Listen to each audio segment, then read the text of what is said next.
ఇటీవల కోల్కతాలోని trainee doctor మౌమితా Devanath అత్యాచార సంఘటనను నిరసిస్తూ ఆముదాల వలస పట్టణంలో జనసేన పార్టీ ఆధ్వర్యంలో కొవ్వొత్తుల ర్యాలీ జరిగింది. నియోజకవర్గ ఇన్ఛార్జ్ పేడాడ రామ్మోహన్ రావు శ్రేణులతో కలిసి కొవ్వొత్తుల ర్యాలీ చేపట్టారు. వన్ వే జంక్షన్ మీదుగా స్థానిక పోలీస్ స్టేషన్ వరకు కొనసాగింది. అనంతరం వన్ వే జంక్షన్ వద్ద మానవహారం చేపట్టారు.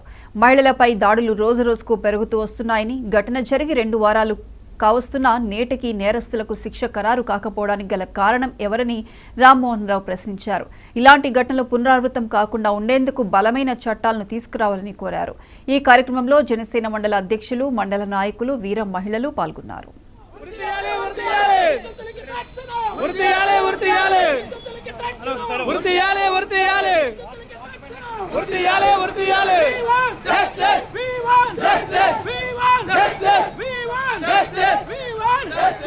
డ్యూటీ చేసి నైట్ డ్యూటీ కూడా చేసి అమ్మాయి రెస్ట్ లో ఉండేటప్పుడు అమ్మాయి 2 రోజులుగా డ్యూటీ చేస్తే రెస్ట్ లో ఉన్నది.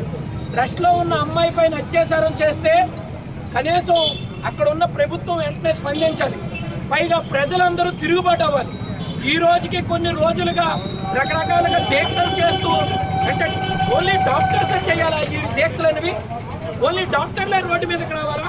మిగతా సమాజంలో ఉన్న వాళ్ళందరూ మనం మనుషులం కాదా? వాళ్ళకి ఎందుకు పట్టట్లేదు ఇది ఆడపిల్లనంటే ఓన్లీ డాక్టర్ అయితే డాక్టర్లు, లాయర్లు అయితే లాయర్లు, లేదంటే స్కూల్ టీచర్లు అయితే టీచర్లు, పిల్లలు అయితే పిల్లలే రావాలా రోడ్ల మీదకి? మిగతా వాళ్ళు రాకూడదా? దీనిపైన ప్రతి ఒక్కరు స్పందించాలి.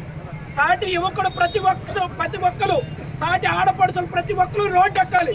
ప్రతి ఒక్కరికి ఈ పిల్లకి న్యాయం జరిగే వరకు కూడా ప్రతి ఒక్కరు నిలబడాలి, పోరాడాలి, మనం అనుకున్నది సాధించాలి. అదేవిధంగా ఎవరైతే అత్యాచారం చేశారో వాళ్ళకి ఉరికంబం ఎక్కే వరకు కూడా పోరాడే విధంగా మనం అందరం నిలబడాలని చెప్పేసి సందర్భంగా తెలియజేస్తాం.